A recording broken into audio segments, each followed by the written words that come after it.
Find someone in your circle who you trust, who can just start opening you up to how digital marketing works and how that may then impact how you're viewing, how you're resourcing your sales and marketing.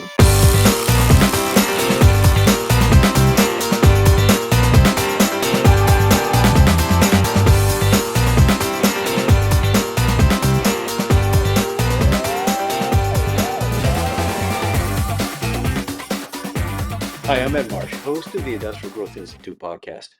It's called industrial growth because growth isn't just about marketing or sales or strategy or any one of the really countless details that are involved. Rather, it's about each of those in an integrated context of how business works. And that's why today I'm so excited to talk with Terri Hoffman about one of those areas that, in my experience, is seriously misunderstood, and that's industrial marketing. Terry is the founder and CEO of Marketing Refresh. It's a digital marketing agency that specializes in B2B lead generation programs for industrial businesses in a variety of industries, including manufacturing, construction, and construction services. She's got a really interesting way of simplifying some of this stuff down. She says that her goal is simply to make it easier for her clients, target buyers to find and engage them online. And I think we talk about all kinds of stuff. We're going to dive deep today and zoom out, but if you keep that in mind, making it easy to get found online, I think that's a really great essence of what she talks about. And I'll say she's not some newbie who kind of comes to marketing lately and thinks that TikTok is the answer for everything. She's been working in marketing for 30 years. She got a solid traditional background, jumped early into digital in the 2000s, and her experience is shaped around multiple perspectives because she's worked in-house on marketing teams. She worked as an outside consultant and now, of course, on the agency side. So she really understands how the pieces to fit together. But she also brings some interesting other perspectives. Lately, we've talked to a couple of people who talk about the values that NCAA athletes bring to sales. And I think today you're maybe going to hear some about what it contributes to marketing because Terry is a former NCAA athlete. She played college basketball at Michigan Tech. And she's probably going to slip in once or twice while we're talking that she's a native of Green Bay and a serious cheesehead. I'm sure that she's not going to let that opportunity pass. She and her husband raised $3 in Houston, and recently they moved to not Green Bay, but another kind of frozen tundra, I guess, in western Colorado, where she's got a long list of outdoor activities that she loves to participate in. And I'm sure we'll catch up a little bit on her hobbies as well today. I know you're going to find real power in Terry's insights. I'd appreciate it if you help others discover this podcast and her insights as well. So please like it, share it. You know the drill. Comment, leave a review on your favorite channel or whatever. So, with no further ado, welcome, Terry. Thanks so much for joining me today. Thank you, Ed. Thank you for such a great introduction, too. I might need to send that Well, to my family so they know all of those things about me as well. That was awesome. there you go. So that could be as Thanksgiving's still a few months away. You've got plenty of time to get it to There everybody we ahead of go. time. All Yeah. right. So we heard your official bio, but now I mean, tell us who hmm the real Terry is. Oh my goodness. Well, the real Terry is a very sarcastic. I love a good sarcastic joke. Love to tease and kind of not take myself so seriously. I guess that's the real Terry. But I guess one thing that's important to know about me is I never intended on being a business owner. I was not one of those people who kind of, started their career and thought someday I really want to own my own business. That's just one of my goals. I did everything to fight against that. Um, Found myself after in 2008 laid off from a really great director of marketing position that I had at an RFID manufacturer. And that company lost their funding when most of the economy, took a nosedive back in '08, and was interviewing for several different marketing roles and had my recruiter just tell me, I don't want you to take this job that I set you up for, that I have basically kind of bartered for you. Please decline it. And I think you're an entrepreneur, Terry. I think I Well, realized through this interview process that you really need to take a different path. And boy, was I upset with her at the time. I that is not what I wanted to hear. I actually at that point was a single parent and I was in survival mode. I needed to figure out how to, pay our mortgage and provide basic things for my kids that we needed in our house. And wow. I really took what she said to heart, and I slept on it, and I declined the job and started Marketing Refresh the next day.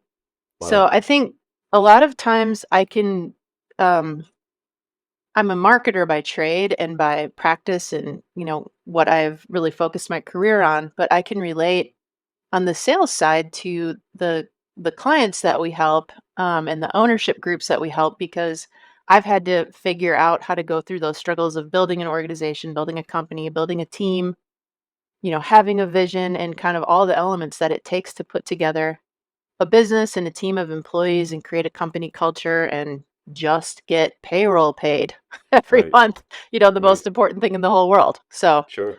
um, Well, that's a interesting. little bit about who I am. I'm a fighter. Like, when I set my mind to something, I am going to really learn what I can to make it successful.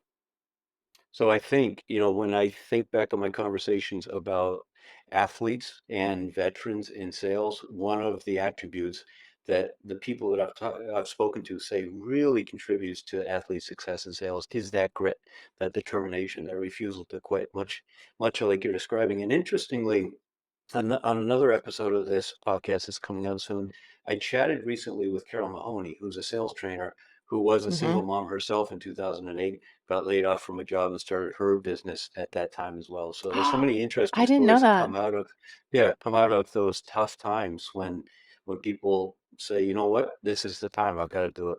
So interesting stories, and kudos to the recruiter for not just trying to pocket the fee for putting you in a job where you didn't belong. That's neat. Yeah, yeah, she has a lot of integrity. I have a lot of respect for her. And Great. we became friends again. We're still friends to this day. Yeah. So that's how you started your firm, but how did you Hmm. get into marketing originally?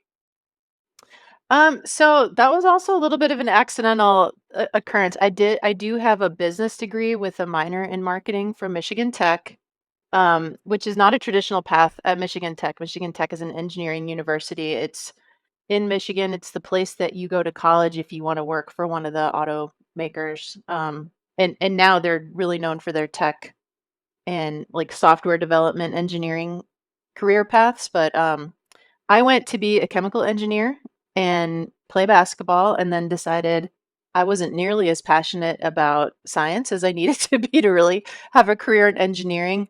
So I just decided I would go into marketing and business and write all of the lab reports for all of my buddies who were in the engineering programs. And I kind of like learned how to be a copywriter for technical businesses in college. Hmm. And I had no intention other than like, hey, this is making me some extra money that I can go out and have fun with. But when I graduated being a basketball player, one of my dreams was to work for an NBA team. So to date myself, the WNBA didn't even exist when I graduated. That wasn't even a thing yet. But I decided to move to Houston and went and just started handing my resume to the Houston Rockets office on a daily basis. I would just walk in and continue asking for a job. And eventually they said yes. I broke them down and kind of maneuvered my way through different entry level roles there until I ended up in marketing. And that, since it had been my major, felt like a natural fit. It was something I was always very interested in. And that things just kind of progressed in my career from there. Interesting. And chemical Yeah. engineer background. We actually met each other for another chemical engineer, Pete Caputa, who it's fascinating bringing He that is? engineering mind. Yeah, bringing the engineering I didn't mindset know to that. marketing. I think it's a Mhm. really interesting perspective because people tend to think of it as being, communications and graphic arts and that kind of stuff. And certainly those are important elements of it. But having a regimented process and rigorous approach to things and thinking very critically about them and analytically and data based is critical for marketing to be successful, particularly in a digital world. So that engineering mindset and engineering background, I'm sure, stands you in good stead each day as you undertake it.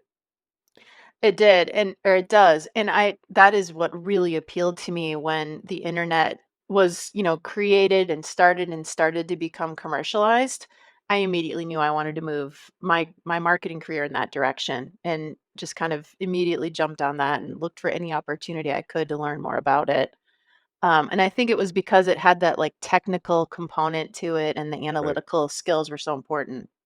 Right. And if you set it up correctly, you see the results. You get feedback, you get data, and Yeah. then you can adjust and you can experiment and you can hypothesize and test the hypothesis and do A/B testing and all these kinds of things that really empower a marketer who wants to be rigorous in their thinking and process to achieve amazing things and document the value of what they're doing, not just well, we spend all this money on marketing. We know half of it's wasted. We just don't know which half. That's solely antiquated. And as we Yeah. talk more about industrial manufacturing, I think a really important mindset to help overcome.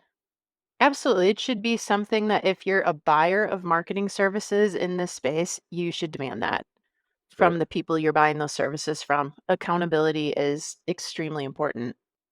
But you mentioned that you kind of ended up in marketing by accident. I think a lot of people do, and that sometimes feels antithetical to the accountability. You obviously Hmm. brought a background with you where you understand as an athlete, you have to have the discipline, you have to do the reps, you have to spend the time in the weight room or on the court or at the free throw line or whatever the case may Yep. be. So often people in marketing seem to just kind of stumble into it because they didn't know where else they were going to go. Yeah, I agree with that. I feel so fortunate. I had such a good college coach. He's one of the winningest women's coaches in NCAA history. He's actually the head coach at the University of Wisconsin Green Bay now, but he's been at a few different schools since I played for him.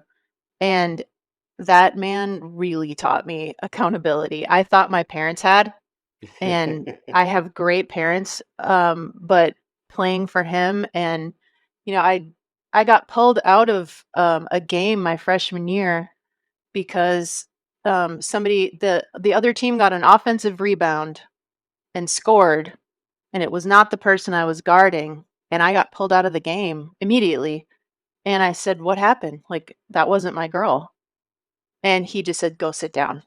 And later, an older player on the team came to me and said, "You should have rotated over and boxed her out, even though it wasn't your person." And she got the rebound because of that. And I was like, I spent a week being mad about that. I didn't get it. Um, and it started to like really sink in with me because that was such a big part of our team culture and something he was so adamant to make sure we all understood, and it all of a sudden clicked with me, and I was like, "Oh my gosh, I'm on a team. I'm not just the person from the high school team who, is the best player in the team and everything's catered to me. Nope, I'm on a team and I have to be accountable. It doesn't matter if it was my responsibility, not my responsibility, makes zero difference." And so obviously the And lesson stuck because I saw a LinkedIn post from you this morning about accountability, boiling it all down to accountability. Is such it's so missing from business today, it seems. it really is. And so also connecting it back to my 3 daughters, if they are so sick of my husband and I saying this to them all the time, but something that will make you valuable in the business world is just doing what you say you're gonna do. Yeah. And it sounds so simple. Then of course, the more talent you have and the more skill you have and the better able to do your job is just gonna set you even further apart. But if you Right. just do what you say you're gonna do, you have such a head start. And And it's and we're gonna it's we're not great that that is such a great skill. So it's astounding and it's stunning and it's frustrating, but we're certainly going to talk about it in the context of marketing and Mhm. sales and the integration of the two because it's so critical that Good. sales be accountable to marketing and it happens so rarely, particularly in the industrial space. So we're gonna pull that scab off and spend time talking about that. Um, but a little bit more Good. about marketing Good. refresh. So we know when you started it, we know why you started it, but tell us about it today. How many folks do you have? What kinds of clients do you work with? That kind of thing. Yeah, so we have 13 employees. We do focus just on B2B brands who we help, and I would say, like, our typical client model is, a B2B industrial brand that is generating, at least over $10 million in revenue, and a lot of times, they don't have all of the internal marketing resources that are needed. And they may have some, and they may be either misassigned or kind of the wrong resources have been defined. I'm sorry, the wrong responsibilities have been defined for that role. Um, and they need more help, and they're Mhm. kind of needing to piece this marketing puzzle together. And I think our team can step in and help them. But it's usually the source of the issue is our sales team needs more leads. Um, and we think we need a marketing agency to come in and help support us with those needs. So an interesting kind of critical factor then is that they've reached that point of awareness where they realize that they need something else. They're not going to hire a social media intern or do another trade show. They realize that they need some outside expertise. Yeah, exactly. And they're unfortunately they've often been burned too, right? So they may have hired another agency or a consultant or a fractional CMO or the SEO guy who is doing these magical things that no one understands behind the scenes. Right. So a lot of Or times we not walk doing in them and because they've charging for them. or that too. Yes. Yeah. Or doing a great job and no one was really understanding, Right. what the purpose of that work was and how it connected together with all of the other things they had going on. So there's sometimes been an attempt made and it wasn't the right attempt in the right way at the right time for the right reasons. Hmm. Yep. And how many folks do you have on your team? We have 13. We have 13 employees. Do you specifically try to hire athletes yourself? Um, that's funny you said no, that's not No? that hasn't but I think we do have many on our team. I'm sure those Do you know what attributes, we Yes. They they do. Another type of like hobby that we have a lot of on our team is our musicians. And I think the discipline that it takes to learn an instrument, be in a band, be in a group, right? and perform, there are a lot of ties and the same characteristics that you find. Interesting. And yeah, So let's talk about the way marketing has evolved. I've got this theory that there used to be kind of a firewall between B2C and B2B marketing, but I think digital has changed that. And now we have these continuous consumer experiences driven by digital. We marinate in it all the time, and it almost feels like now that bleeds over into our expectations for B2B in a variety of different ways. Do you agree with that, or would you push back on it? What do you think? I totally agree with that. Yeah. And I think a lot of that has to do with the year it is and comparing that with when did the internet start? When did people who are in that buying group of people start using the internet? What have they become accustomed to? And then without even being conscious of it, I think a lot of people are starting to expect those same types of buying experiences when it comes to their business life purchases. So it's so ingrained that I think a lot of us don't even think about the convenience of ordering from Amazon or the convenience of ordering DoorDash when we're, trying to have dinner on Thursday night with our families. It's like you go to work and you're starting to expect those same type of conveniences when it comes to your business purchases. Yeah, So I think I that's I've oh, I'm sorry. Go ahead. well, what I see is particularly the rising generations. When I work with manufacturers, they're often selling to plant managers, maybe global directors of engineering, who are comparable generation to the owners of the companies building machines, for instance, that I work with. But the plant engineer or the controls engineer or somebody like that is a different generation and much more really was raised as a digital native and very different expectations. Definitely. That's kind of what I was going to add is that, I was born in 1972, so I'm 51 years old. Um, and the internet started, the second we got email and computers on our desks my second year being in the workplace. And so that, passing the gold envelope with the memo around and putting it in someone's basket on their desk really only happened the first year I was at work. Right. From year 2 forward, I've been used to using a computer, and so if I'm 51 and that's what I'm used to, you have to imagine and extrapolate that out to the whole entire rest of the workforce under under my age and a little bit older are all expecting that as well. They want Except things the to function that way. the people writing the checks, the people making the strategic decisions often were from the generation before you. I was born in 66. And Yes. I mean, my first sales job was with dimes for payphones and a day timer and literally a Rolodex. People say Rolodex now, they don't know what it means. Yeah. And my peers are the ones that are often making those decisions about whether to invest in another trade show or to invest in some content marketing, for instance, and that creates this dissonance. And what I hear so often is something that sounds like our buyers, they use the internet themselves all the time, of course, but then they turn around and they say our buyers are different, our industry is different, our buyers don't use the internet. I'm just like, you're nuts. How can you say that? You use it all the time, your team uses it all the time. It's almost disrespectful to say that about your buyers. How often do you hear that? I wish I had a dollar for every time Yeah. I heard that because I would probably just retire now. It Right. all the time. And one of my favorite exercises to go through is saying, okay, let's do a little research. Let's run some reports on how many times people are actually searching for your company name or the Right. brand names of your products, and see what data is out there. And then why don't you go and poll some of your top customers and ask them how often they're searching online. Right.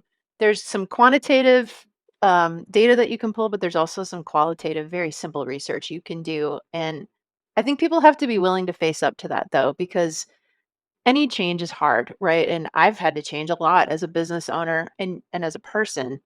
And if you're just not going to accept facts or information, then you're just not ready, right? What's interesting is sometimes there's projection. So I find one of the most common places that I see that is with chatbots. I don't use chatbots. Our buyers don't use them. We're not going to do it. Oh, come on, humor me. Let's just try the experiment. And 2 weeks later, lo and behold, a global director of engineering for a major multinational company submits an inquiry on there, and then there's stunned silence, and then a grin, and oh, geez, maybe this kind of thing does work. So it's a fascinating journey. I love your point about qualitative research. I love Adele Ravella's method for doing persona research. And one of the things that I often do when I'm working with a new client is some persona interviews. I record them and I take excerpts and I play some of it back. After they've told me the way they understand how their buyers buy and how everything works, I say, okay, I'm sure you do. You've spoken to a number of them. You're successful in business. You're growing. But let's just listen to what at least one person says is their experience, and it really generates some very interesting conversations around the conference table with these folks that have some very strong ideas about the way things used to be and how they think they still are. Right. Oh my gosh, that kind of research is so helpful. We do something similar with our clients when we're developing a buyer's journey, and kind of how listening to the different questions and things that their buyers are dealing with as they go through the different stages of research. But And I'm sure we can really dive into that topic at some point during this podcast discussion. But when you hear the exact words that people use when you do those qualitative interviews, it is so revealing and so telling, yes, and it just gives you so much great information. And sometimes so you realize, like, we've been going about this all wrong or thinking, and sometimes it does that, and other times it says, "Okay, this is great." It's reinforcing what we believed, and it's supporting the direction that we had been planning to go, but right, either way, it serves a great purpose. for sure, absolutely. Mhm. So you jumped digital in the early aughts, sometime, I guess, oh 02, oh 03, something like that. Mhm. What did you sense? Why that was early. What did you perceive was going to be the evolution that was so intriguing to you when others saw it as just a gimmick? Well, I'd really love to make myself sound smarter, looking back in time, but I was also in a like, first of all, I was the kid that walked around with the basketball in her hand all the time. I probably irritated every single neighbor that we had on the street. I was always outside, but if I wasn't doing that, I was begging my parents, like, "Can you please buy a Commodore 64 or, like, send me to this." I wanted to learn how to do basic, programming. Like, in the summer, I wanted to get them to sign me up for all those kinda classes and courses. Wow. So I just was interested in it. Like I just thought it was cool. So when somebody figured out how to combine marketing, which is my career path, with the computer, I w- you weren't going to talk me out of it. And so I'd love to tell you that I knew it was going to like be this revolutionary thing in the business world, but I didn't. It That was was what interested you. purely what was interesting to me. Yeah. Got it. And Yeah. you mentioned RFID. Certainly that kind of took you into the industrial space. Was that your first foray into industrial, or had that been your focus from the beginning after you left the NBA? Yeah. No, it was my first foray into that like more industrial type of an offering. I Hmm. had previously worked for TD Ameritrade, and that was where I, I was so fortunate to work there because that was at a time when, you know, uh like being able to do your own trades online Right. was brand new. They were actually called Ameritrade at the point. It was before TD Bank bought them. Hmm. And now, they had a $300 million a year marketing budget, and part of that was being invested in digital. And I was responsible for the partnership marketing group. But the advantage to that is we used every single channel in the partner marketing program. So I got to see how an integrated program worked. How does Wow. direct mail tie together with banner ads were the whole thing at that point in time, and Right. websites were just starting to be built. But I got to really see how that all tied together and how one particular channel could feed another, and then how an integrated program worked. That was where I got like really sunk my teeth into like a meaningful type of digital program. And then I went to work for a different agency where I learned how the agency environment worked. And that RFID company was one of my clients at the I see. agency, and I got an opportunity to go to work for them directly. But that was so interesting. The company still exists today. It's called Omni ID. So they've gone through a couple different high and low points. I was there, unfortunately, at a very low point. After I left, they did end up really commercializing that business and taking off, and it's a very successful company now.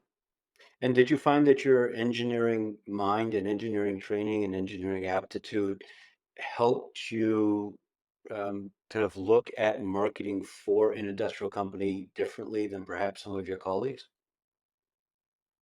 I do. And when you're in marketing, you have to be interested in what you're doing. Like Right. you so if I was a foodie, I might have picked restaurants, right? And I love food, but um you kind of just have to like really build your agency model around several different factors, but if you're not interested in the subject matter, your passion isn't going to be behind it, and your commitment to Right. making it successful just is not going to be there. So it's just something that I always found interesting, and it's probably mainly because I'm like I could never do what these guys are doing.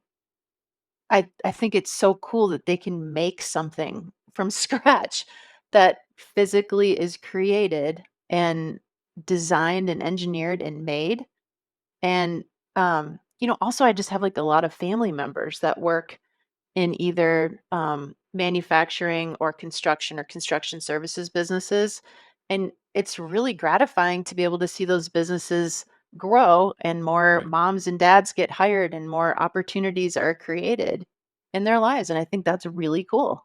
So, like, a little bit driven by jealousy, I guess, because I'm like, I can't do that. And I think it's so cool that these guys can make these things It and is make it them is work in an environment. It's so cool. s- so neat. I think one of the neat things about the jobs that you and I have is the ability to go into so many different places, see so many different things made. I decided probably a year ago I wanted to learn welding. I haven't made much headway on it. I fiddle with it every now and then, but I love seeing how things are made, same way that you're describing. Yeah, I could do it. Oh my goodness. I wanna hear more about that, about learning welding.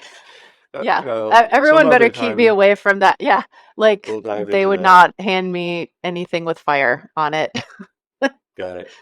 Yeah. Um, so I mentioned chatbots, and Mhm. there's always an interesting balance working with an industrial company on marketing because there's this tendency to look for shiny objects, but often there's a need to go back and really do the basic blocking and tackling. There's a Green Bay analogy for you. Um, There you go. to to really get the fundamentals correct before you worry about the shiny objects. At the same time, there's some technology that really is critical to improve customer experience. So chatbots, I think, are one of them. Customer portals or another where you can say, I live in the machine world primarily, so users often want to access documentation in machine, tech support, spare parts ordering, knowledge bases when second and third shift are struggling and your tech Yeah. support people are all busy or out of the office, to provide that kind of information to them. Even e-commerce, I think you've had an emphasis lately on e-commerce with some of your clients. What's driving that? What do you see about some of these other technologies that they may resist? You may want to say, hey, let's pump the brakes a little bit because we don't want to just talk about gadgets. At the same time, these are really important to giving your customers great experience. Yeah, I mean, I think one of the like what that a lot of what you just described boils down to is accessibility and Okay. convenience for your customers and your buyers. So we have a client, for example, that builds huge vapor recovery systems that are four or $500,000 pieces of machinery that they design and build.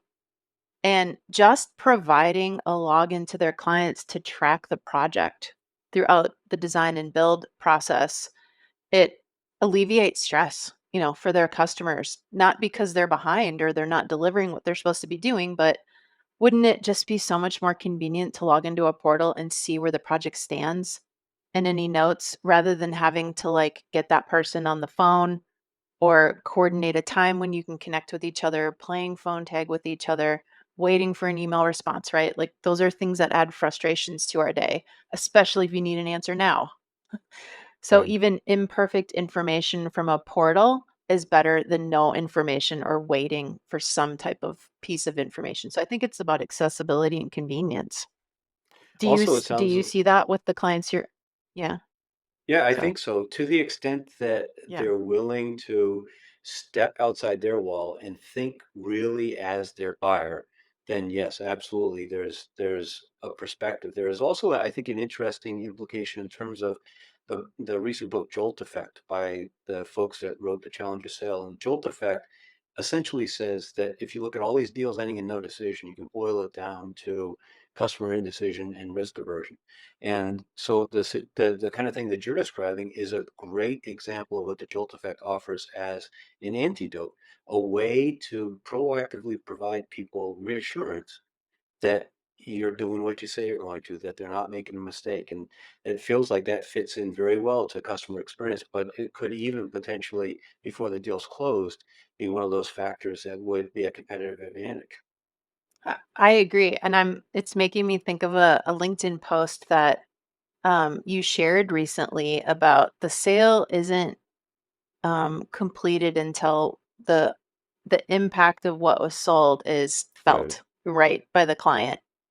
And so any tool, whether it's technology oriented, and in this case, we're talking about technology tools, but any way that you can kind of just communicate and um, build that trust until the impact is felt, I think is just critically important. And people expect easy access to information these days. Right. That's what we all want in every part of our lives. We don't even have to like wonder anything anymore. We can just get the answer by Googling it immediately. Yeah, or even So we expect that's to what not people Google that want. anymore. We kind of think that it may just be on an app, a Yeah, push exactly. notification that Yeah. knows. You mentioned that Yeah. many of We the don't even companies have you to go out work and with, seek it. right, right. You mentioned earlier that many of the companies you work with may have had some disappointing experiences. They may have had the idea, kind of emotionally recognized they needed to do something, decided they wanted to undertake some digital stuff, not kind of quite sure what, but they Mhm. maybe tried to hire somebody and maybe did a little bit of SEO or maybe did a little bit of social media and found that it just didn't work. How often do you find, or are the people you're talking to normally trying it for the first time, or did they try it, give up on it, wait a while, and now come back to it after a lengthy break? Yeah, I would say it's about 50-50 on Okay. those 2 categories. The and they're both relationships as we're starting are challenging, but for totally different reasons, right? Hmm. But I think what I observe a lot is that it doesn't matter if you tried it before and didn't feel it worked, or if you're trying it for the first time. The gap in vocabulary between the way we talk as marketers and what the client we're working with is ready to hear are just vastly different. And unfortunately, there are like we have to do a better job as marketers, not getting too caught up in our jargon. And we as a group of marketers need to be more consistent, right? Like I can talk about SEO and you can talk about SEO, and we could actually mean two slightly different things that the Certainly. slight difference could make a big difference Right. to the client. And that's very frustrating when you're the client and you're trying to be clear about what you're buying, right? Mhm. Like I can't imagine being in that position. And so providing education throughout the process to our company is very important.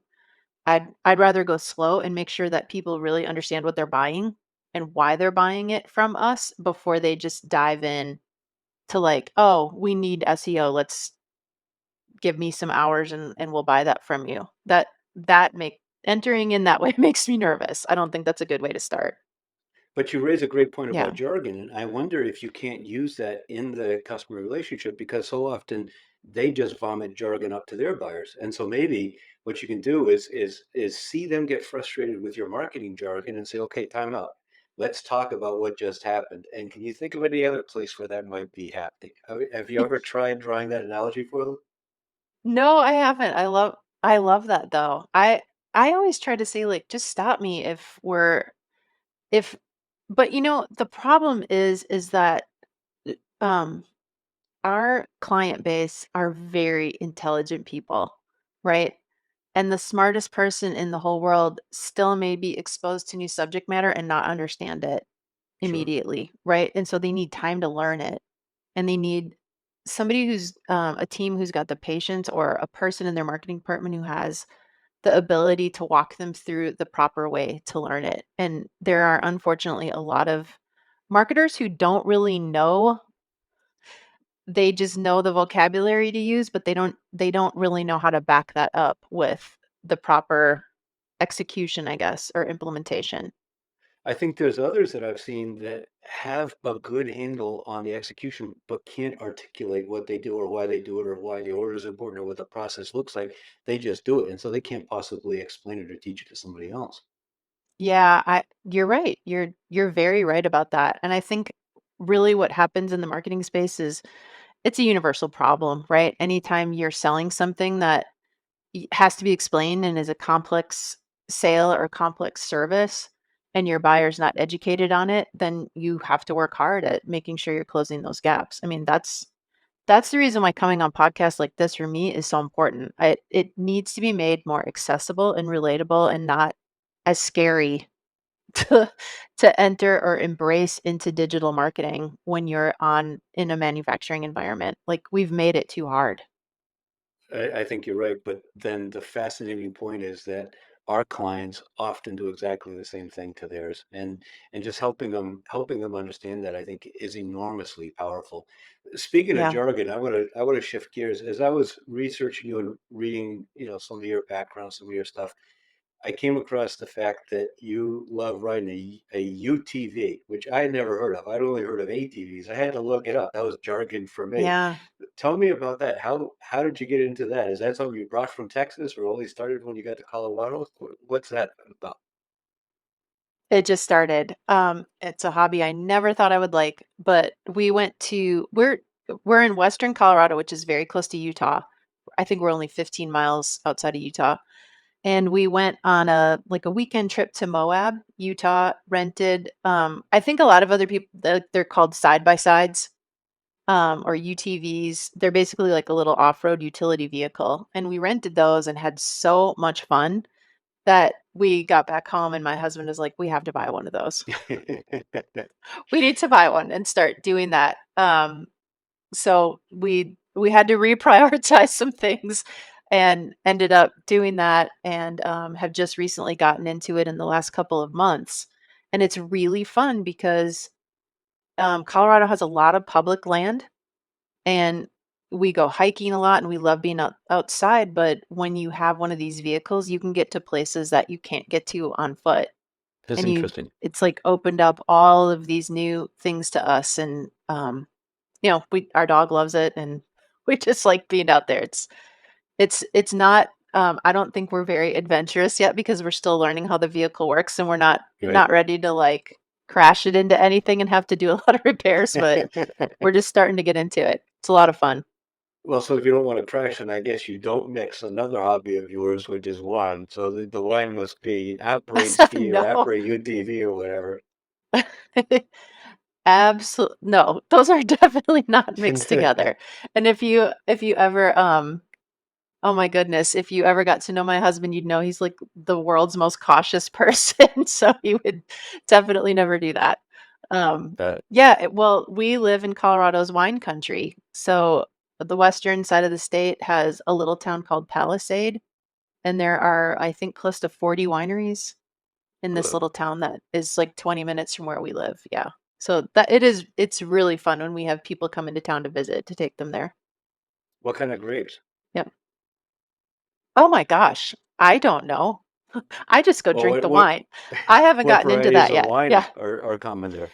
It's mostly reds. Yeah. Got it? Mostly reds. And I'm sure I've been on enough tours where I should know what kind of grape that is then, but I don't. I'm just smiling and listening and drinking the wine. There you go. Yeah. Have you ever seen the movie Psalm? No. Uh-uh. I look it up. It's fascinating. It's about the process by which people become certified. I'll screw the terminology up, but master sommelier to the Oh, 11th degree okay. or something like that. And to understand the way their noses and their eyes and their memories and their taste buds work together. It's fascinating how they can actually lock in those different senses in a memory. I can lock in something that I've seen in my memory. I can't lock in a taste really in my memory, at least not that I'm aware of. Not to the way they can. They can, on a blind tasting, I think, determine the year, the terroir, the kind of grape, the variety. What? It's fascinating what they do. Check it out. Wow. It's a really interesting movie. Okay, and is it SOM? Som? Yeah, it's in Sommelier. Sommelier? Okay. Yeah, Yeah, I will check that SOMME, out. I That think. sounds cool. Yeah, it sounds really Well, interesting. one of the things that thinking about how people's minds work differently that kind of triggers for me a thought is marketing and sales.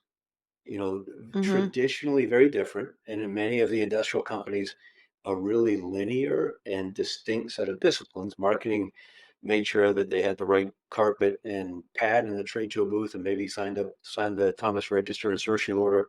Sales really did everything else out there, pounding the street, finding leads, developing business, closing deals, customer service. But now it's different. The buying journeys are so chaotic and so all over the place that buyers one day or one moment will be doing something engaging with the kind of material that we might traditionally associate with marketing, the next minute with sales, and then back again and bouncing back and forth. So there's still distinct skills, but there's so much overlap. How do you see that? Well, first of all, do you see that as well, or am I imagining it? And if you do, then how do you see that impacting companies in the industrial space? I don't think you're imagining that. We see that All too. right. Yeah. Yeah. And then what was your follow-up question? I how do I how do How I do you see see that those in roles evolving? Yeah. well, how is it impacting industrial companies? Oh my gosh, in a huge way, I think. So it- I totally agree with how you described those roles being distinct in the past. And I guess one thing that I always try to emphasize when I'm talking to a prospect or someone in this market is it's not wrong to have someone whose job it is to pick out the carpeting and decide which trade shows you're exhibiting at and sending in the order forms and creating proposal responses, right? Like, that's great. That does need to be someone's job role and responsibility. But you have to add on to that now. Make there be more responsibilities for that person or find other resources who can add on to that. And I think that the same can be said for the salespeople, right? So maybe in the past, certain skills to be a successful salesperson have worked really well, but now that digital presence is becoming more important, those salespeople also have to add on to their skill sets. And I think what's happening is now there's much more crossover between the skill sets for the salespeople and the marketing people, particularly when it comes to digital marketing. So I think the impact is you've got to revisit those job descriptions and job roles and how you're resourcing for all of those skills that are needed. Would you advise a client against hiring a sales rep who didn't have a LinkedIn profile? Yeah, I would. I I would. agree. I Or agree. hire them, and that better be the number one priority for that person. It's You just such a know, they statement about have their to at mindset. least be open to it. Yes. Right. Yeah. Yeah. That would be a red flag for sure if they didn't have one. Now, what's interesting is there are still many salespeople in this space who are successful salespeople and they don't have a LinkedIn profile, right? And so I just think you have to consider the trend. You have to Mhm. consider the way that that's trending is towards you better have a LinkedIn profile. Right. And LinkedIn profile, of course, is just an example of any number of sort of digital proficiencies and comforts, whether it's the Yes. ability to use a database to search for contacts or whatever the case may be. Look for second degree connections using LinkedIn Sales Navigator, really that digital mindset. Speaking Yeah. of evolution, would you recommend your kids go into marketing these days, or would you recommend they steer clear of it? I would love for any of them to be interested in it. So But who you picks, think it's a growing, like developing space? definitely, absolutely. Yeah. It's it- there's always um the need to build demand for a brand is what marketing is all about, right? And so just the way that that demand is built will continue to evolve just like it has throughout my career, but it's always going to be something that is a necessary part of generating revenue or attracting new employees or getting whatever message that you have out is marketing. I've already seen it change so much, and now, of course, all anyone can talk about right now is AI. Hmm. But there's always that new thing that has to be embraced to get the message out.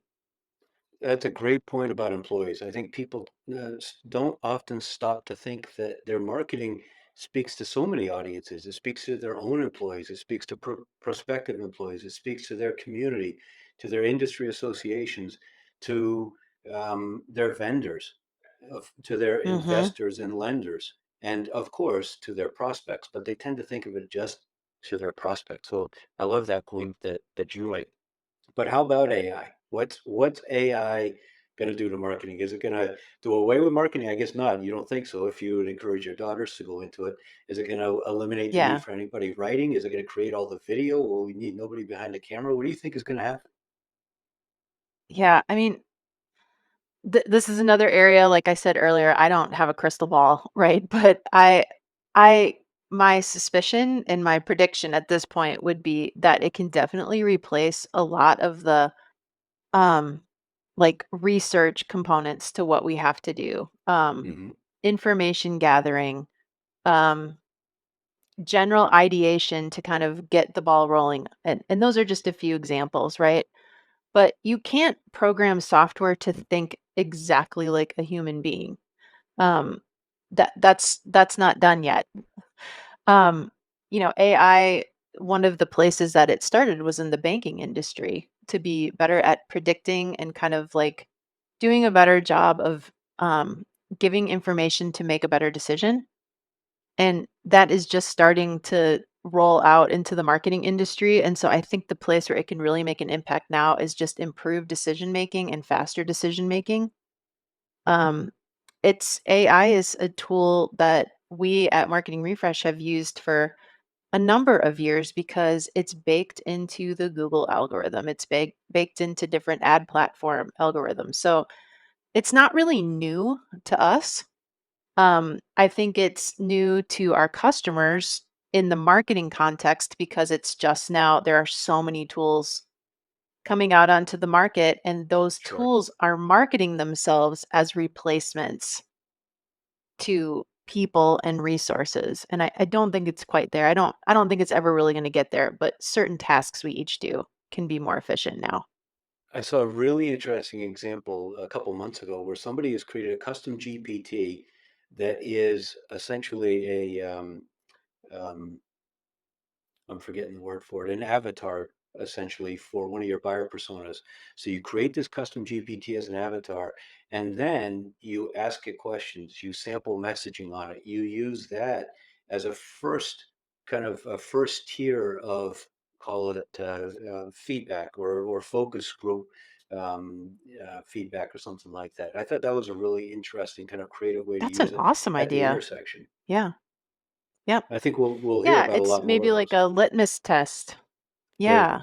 I hey, any I think one of the things that's still in question for me when it comes to AI is, um, anytime you get data or information, you always have to consider the source, right? Right. So it's AI right now is just a regurgitation of things that are out there, but you don't always know exactly what that source is just yet. So it's, I think it gives you some information that's better than no information, but it's very difficult to like think, oh, AI is going to replace people in any career Sure. field.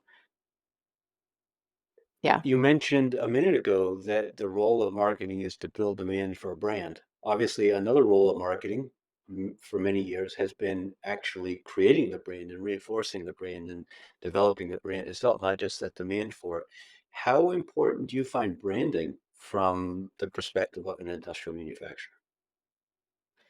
I think it's really important. And branding is really like broken into two components. There is your visual brand, and the most tangible item is your logo. Um, and then how that is carried visually across all of the rest of your brand components, like your website and golf shirts and hard hats and different things that you have to design, truck decals. And then there's the messaging side of your brand. And if you cannot easily articulate as a brand what sets you apart and what your value proposition is and why buying from you is a better route than buying from one of your competitors, um, then any Google ad campaign or page you create on your website is going to be at a disadvantage because you don't have that clearly understood and articulated. And I mean, one analogy I like to use all the time is your brand is like if you have an outdated brand visually and your message, it's like inviting somebody to a party with bad food. They're going to leave. Sure. Sure. Yeah. Yeah, there's no doubt that good brand is kind of transparent and bad brand jumps out at you. I've maintained for a long time, though, that for an industrial manufacturer, the biggest part of their brand is the consistency of the customer experience. Is the quality there? Is the availability of technical support there? Are spare parts available when they're necessary? Do people pick up the phone and answer technical questions when somebody's wrestling trying to get something to work?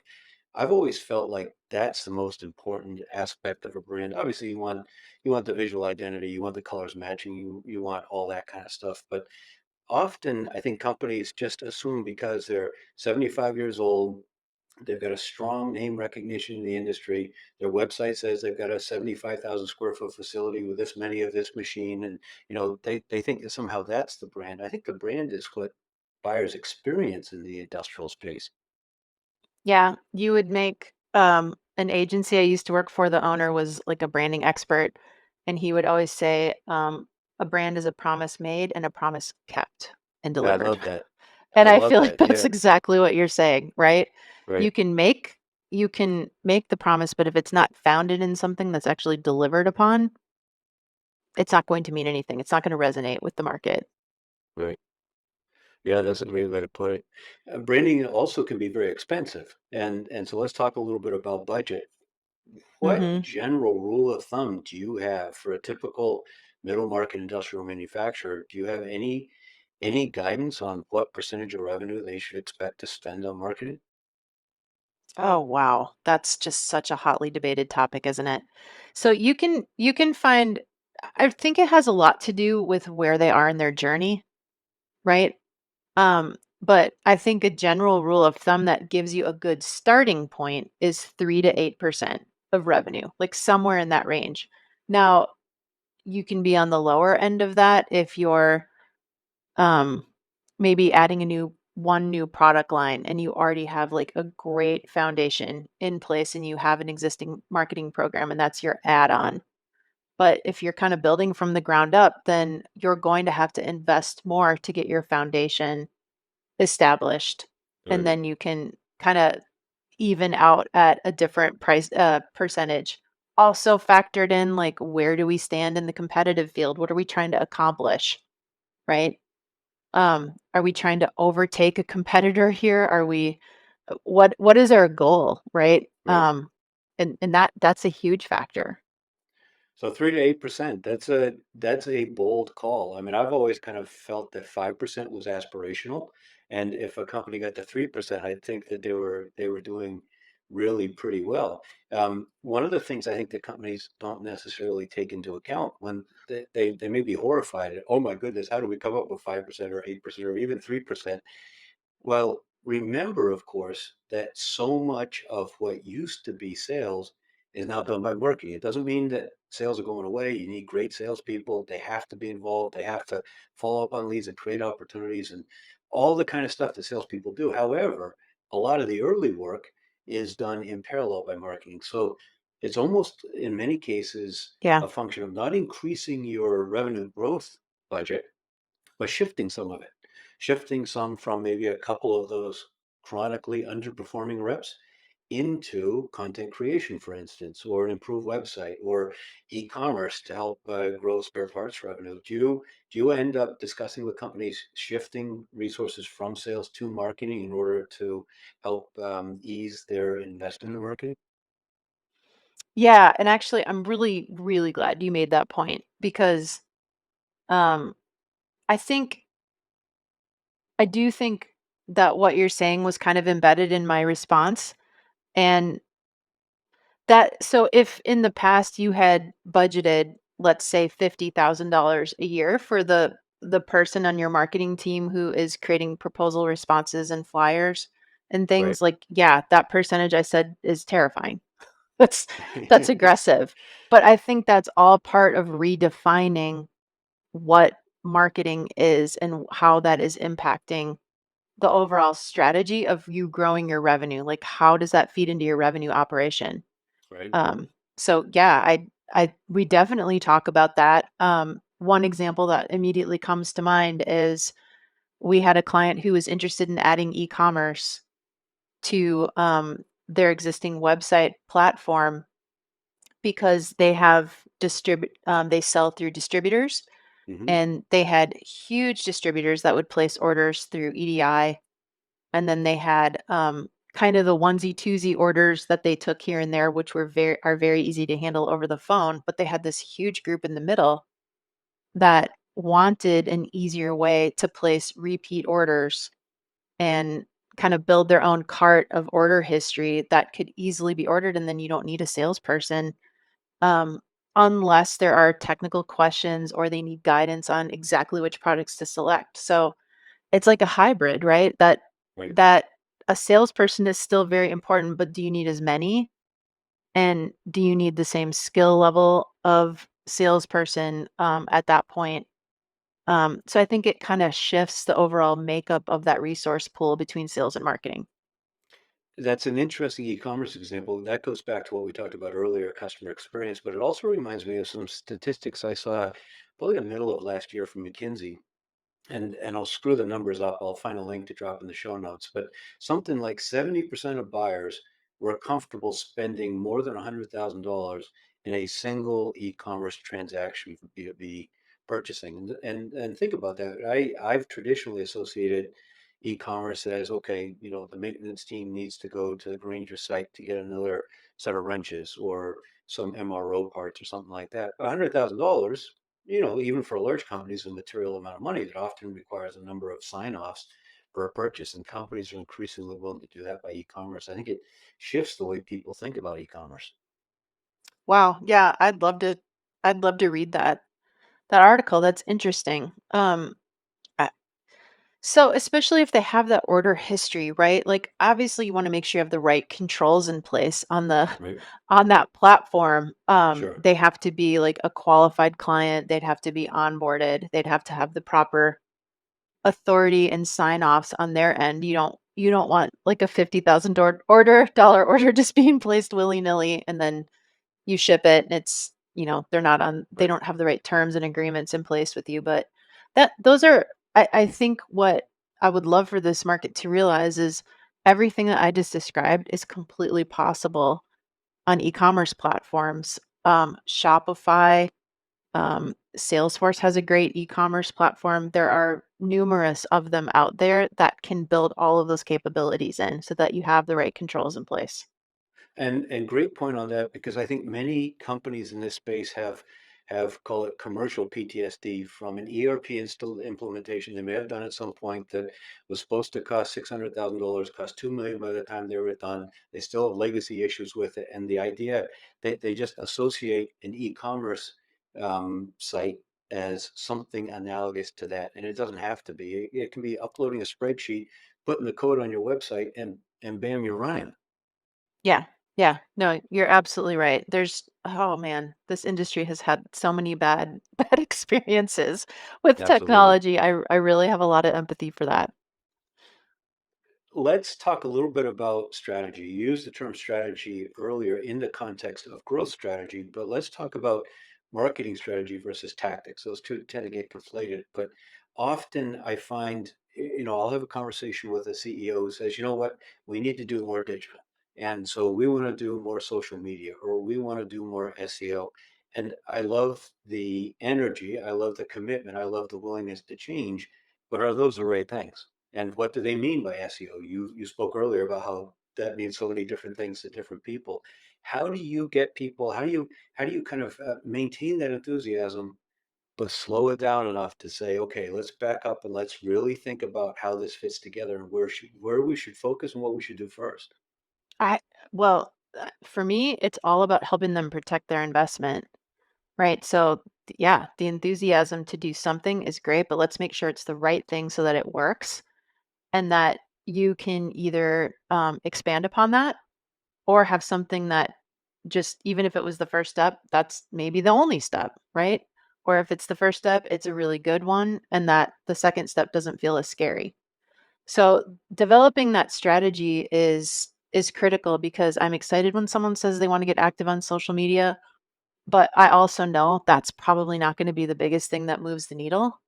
Right. Um, so let's make sure it's prioritized and that we take some time to research what would be like the most impactful place to And start. how do you keep them from getting frustrated? Because now, after all this time, they're ready to go. They want to go, and now you're saying, no, no, no, pump the brakes. We're going to back up, or we're going to think about whether you should do this. Yeah, well, that comes down to the relationship, right? And they have to trust that we're operating with integrity Right. there and that the goal is to find them the right answer and not just an answer. Right. Um, so I think you have to explain and having obviously a successful track record that we are able to refer to in showing case studies and times that taking that strategy step helps quite a bit Right. to Right. build that trust. But you know, I a phrase I use a lot is the ready, aim, fire. Because I had a client use it with me, and I feel like if you just say we're ready to start in digital, and so let's do social media, that is ready, fire, aim, right? Right. That's ready, fire, and that's not a good equation. Right. So take your time, make sure you're aiming in the right place, and that you've got the proper strategy in place. Because then when you fired and you can say, well, we missed with that fire, but now we have less data points to go back and question. It's easier to figure out how to fire and hit your target that way. And I think the other thing that strategy does, let me say it differently. You don't have to do everything that the strategy includes. What the strategy does is gives you a roadmap. And then from that, you understand how the pieces fit in, and you can start to work on one of them at a time keeping in mind the way it's going to integrate with others. And then you pick the next one to work on. And eventually maybe you execute on the entire strategy. Just because you're thinking big picture doesn't mean you have to disrupt everything, blow it all up, create chaos in order to work on all of it at once. And I think sometimes that's misunderstood too. Oh, yeah. Yeah. I love the way that you said that. So you can't especially if you're starting for the first time or you're trying to revamp a previous bad start. Um I actually really don't like it when clients want to start with everything. Like, okay, here's an entire plan of everything that you could do. And then they're like, yes to all of it. That actually, like, oh, well, I'm glad on one hand, but also on the other hand, let's roll it out step by step Right, because, right.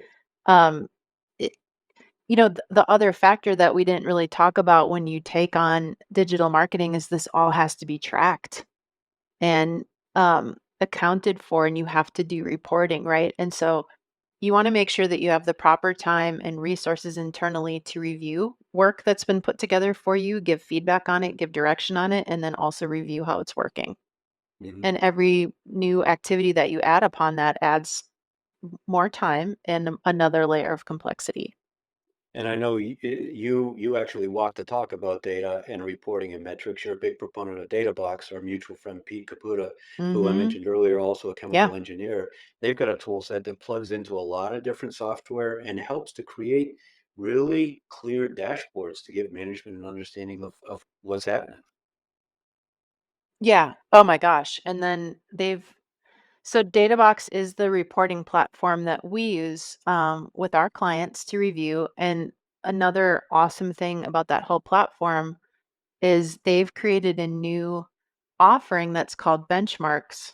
And the benchmarks, man, so you can filter on their website by industry, company size. I mean, they have many different pieces of criteria, and you can immediately see how what you're doing compares to other companies like you. So that, If I mean, there's a big if though, and you said it earlier.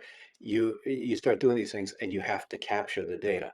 And so, for many yes. companies, even $100 to $200 million manufacturers I work with, where nobody uses a CRM, where their opportunities are tracked somehow in a series of emails and Outlook, and nobody knows what's going on. I mean, no data is going to be productive. You're not going to get anything worthwhile out of that. So DataBox and other tools are fabulous, and a company like yours to help people set it up, know what to track, know how to interpret it. But they have to, let's come back to earlier in our conversation, accountability. There has to be accountability to use the tools, whether it's marketing automation or CRM or whatever the case may be. Okay. Yeah. Now you're going to get me going on my soapbox about something.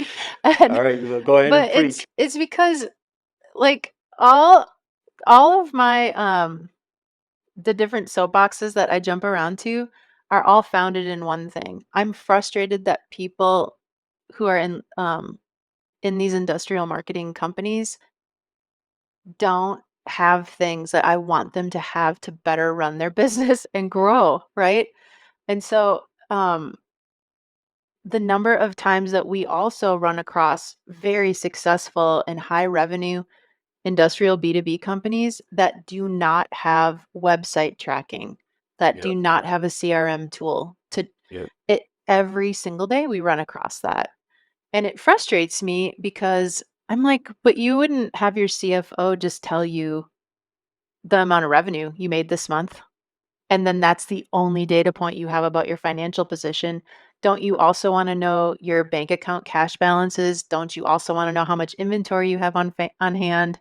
Don't you also want to know your cost of goods sold? Like, aren't there hundreds of other data points that you need to be tracking? Well, guess what? That's the same thing on your sales and marketing functions is you can't just say like how many leads did we get or what is our revenue pipeline. Very important points, but shouldn't be the only points that you care about I love that you or raised track. leads. The number of times, so you talk about talking to companies that don't have CRM, and I completely agree, and I see that too. Another really simple, low-hanging fruit, if you will, indicator is to look at their lead list and understand what percentage have been followed up on, what their lead to meeting ratio is, what their meeting to qualified opportunity ratio is.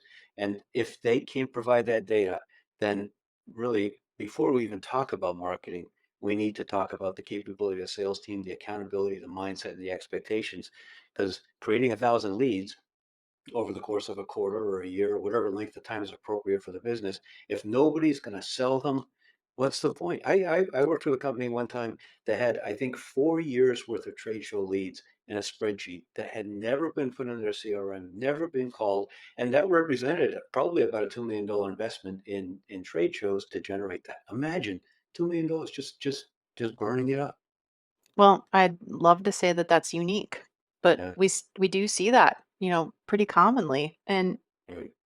like, that frustrates me for them, and that I know it Exactly. does for you. That I mean, that you just kind of, like, stepped right into the mission of our company. The Right. mission is to prove to these companies they can get a return on these investments, but it takes a lot of, work and commitment on their part to change the way things are being done now or have been Right. done in the past. They have to be ready to embrace that. All right, so when they're ready to embrace that, there's lots of ways they can start. They can go to an agency, they can Mhm. hire somebody, they can hire consultants, they can look for contractors. There's pros and cons. I talk about companies, let's say $100 million company, I think should have in mind the fact that they're going to set up their own publishing operation in-house. That's obviously aspirational. That's not out of the gate. But how do you recommend to a company that they start? Should they hire an agency? Should they try hiring their own person? Should they do a combination? What do you suggest?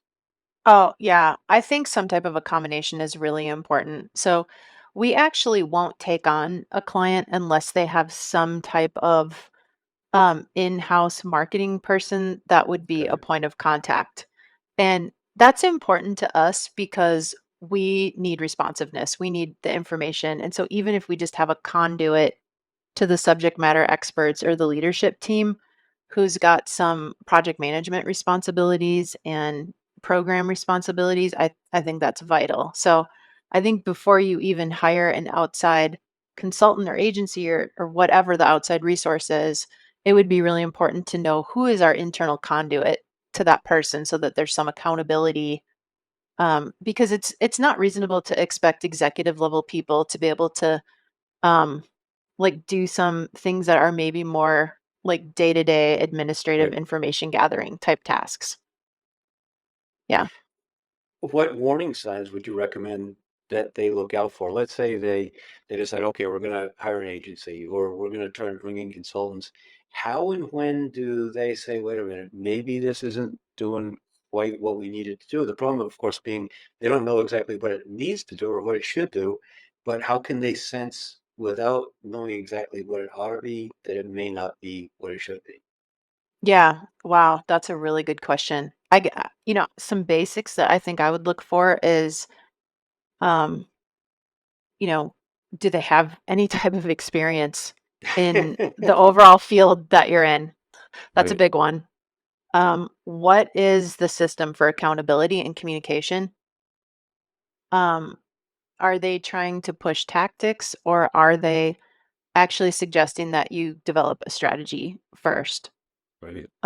before you just jump straight to tactics. And I guess, like, related to the point I just made about accountability and the system for accountability is like, how are they providing recommendations? Are they just saying you should do these things, or are they saying you should do these things and here's why? Here's the data that supports what we're recommending and how And you here's should how we'll prioritize measure it. things. And here's the Yeah. milestones we're looking for to justify it or to pivot if it's not working at that point. I think they ought to be able to articulate what happens next as well. Mm-hmm. Yeah. Exactly. So I think those are some key things to look for. Um, And, of course, I can name those things very quickly because those are things that are important to us in terms of how we Right. operate and what we've learned to make for a successful relationship with our clients. Thinking about manufacturers, one of the things that I know about them is they love talking about their stuff. They love talking about the specs or the millimeters, the foot pounds of torque, the feet per minute, the whatever the specs are, the durometer of the rubber, any of that kind of stuff. They often get offended and maybe it's my illegal charm, but I say, hey, listen, nobody cares what you sell. Nobody cares about it. Well, but they ask us. Well, they ask you because reflexively what they think they're supposed to, and because you and your competitors aren't doing any better job helping them understand what they ought to care about, and ultimately that's the business outcomes. But that really becomes a challenge for marketing and sales teams as buying teams get bigger, buying journeys get more convoluted and elongated. How can marketing help to create the appropriate mindset in a company to focus on outcomes and help buyers understand how to make the kind of decision that we're asking them to make, even though they don't make that decision on a regular basis? Okay. So I think the first thing that a company has to be clear about is who are the different types of job roles and, personas who are part of this decision-making process, right? Because certainly at some point there probably is somebody in that decision-making group who does need to know, like, which Of course. presses do you have and which, how Right. many welding stations do you have and how much can you like put through your process. They have to know that, right? But I think most of the people who are part of that decision-making process care way more about the how are you solving my problems? Well, let's look at it this And way. Capital yeah. doesn't get allocated because of the number of welding stations. Capital gets No, allocated exactly. for some very different sort of a problem. Yeah, exactly. So I think we are big believers in the buyer's journey process, which is basically something that HubSpot publishes. They have a whole framework for that because it helps you identify the different buyer personas involved in the decision making, and then it helps you identify the things that are important to them at different stages. When you go through that process, you become very clear about why focusing on business outcomes and what those business outcomes that are important to each one of those buyer groups, you have that all articulated by going through that process. And then you also see very clearly, like, oh, that spec sheet is important, but that's something that can be emailed out later Right. to this one particular group who does need to know all of those pieces of information. But maybe videos that show it could also be important. And just seeing that that's been done says a lot about a manufacturer and their brand and how they're placing importance on their capital investments of their own in their environment. So I buyer's journey is just a process that I believe very strongly in because it helps you get clarity to something that feels very overwhelming until you go through that process, right? But I love the implication of what you just said, that if you understand the buyer's journey and you create the right sales enablement content, the right buyer education content, that becomes a differentiating factor for your firm in the sales process. So you're not doing it based on who's got more meters per minute or higher, pressure or whatever the case may be. You're doing it because they're more comfortable that you're helping them solve their problem. Yes. Ab- yes, 100%. So when we do a buyer's journey project for a client, um, our intention with it, because our responsibility is putting together content to help them um, build their, kind of marketing qualified leads and then also feed to the sales team tools that they can use. But Right. every single time we finish one, the VP of sales or the C-level person involved says, "Oh my gosh, this is a great onboarding tool for new salespeople." Like, they're going to understand every single one of our um, groups that are part of the decision making process, and they're going to know exactly what needs to be said at different Wow. stages, right? Now, that's cool, but you also need people who recognize when they're hearing, okay, this is a procurement person and they're just doing their research, right? You kind of have to know, you have to have the skills to identify, like, who am I talking to and I have to figure out which stage they're in so I know how to respond to Sure. them, right? That I I, the I love tool can help. Go And ahead. another way that tools can help in a really interesting way is if you have good marketing automation, if you're tracking engagement with content, with website pages, then the first party intent data, have they opened it up? Have they read it? What pages have they looked at? How much time did they spend on it? That becomes hugely valuable information for the salesperson if they're coached on how to incorporate that into their analysis and outreach. Yes, exactly. Yeah. And well, you're hitting on something that is huge. The promise that I think is made by a lot of software platforms is you can figure out how to automate your whole sales process. Well, no, that would be really cool, right? You can't just automate it, but there are parts of it that can be made so much more efficient and Right, automated and give way faster information to the salesperson so they don't have to go back. They don't have to get that prospect on a call and try to figure out where they're at. They can already right. look for clues in that automation platform and be like, okay, they've done this research, this research. Now I think they probably want to know this next thing. I can guide them to what I think they want to know next. The Just a trick, more I think, intelligent though, conversation. but intelligent is an important point. And if you understand that salespeople, like all of us, follow a bell curve in different aspects and attributes of our lives, there's a lot of average salespeople, and they may not have the ability to do that. So, really strong, maybe second, I talk about second and third standard deviation sales talent is necessary, I think, to unlock the potential of a lot of what's available these days. Yeah. No, I totally agree. It helps them move to different it's the same thing that we were talking about earlier with AI, right? AI tools. These these automation platforms or AI tools help alleviate time you're spending on something that can be automated or Right, done with a software tool so that you can move on to things that are more impactful right.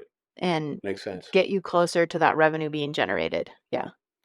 All right, so I gotta believe after listening to you talk and hearing your approach and your temperament and your company's ethos that there's a lot of people that are gonna want to talk to you. So how do they connect with Terry? How do they learn more? How do they find Marketing Refresh? Tell them how to find you. Okay, so our website address is marketingrefresh.com. And my suggestion for people who do want to connect with me is there's a I think a quick audit request button on our website that comes directly to me, right? So that's the fastest way to get my attention and get some time scheduled to talk to me. Something that's important to me, especially with this market, is that I am very willing to spend 30 minutes just helping somebody do a quick assessment. Like, where do you stand against your top three competitors? Let's take a quick look at that. And then from there, there's enough data to say, yeah, I want to talk further about this. This looks like something that we could spend some more time talking about, or no, I'm not interested. This is not something I'm ready to take on right now, right? But I think that quick audit conversation is what I would suggest. All right, how about LinkedIn connections? Are Yeah. you open to that? No, I don't want any more link. No, I'm just kidding. Yeah, I would love getting so I'm on LinkedIn. If you search for Terry Hoffman, you can find me there and I would love to be connected. I'm constantly trying to grow my connections. Not for the selfish reasons people might think I am. I want to see what people in this industry are posting about and what they're interacting with because it helps me understand how we can better serve that industry and serve this industry. So, But yeah. all right, so as we kind of get toward the end here, what are your biggest concerns or the biggest concern about marketing in the industrial space these days? Ah, the gap between what we know is possible and what our client will understand that means.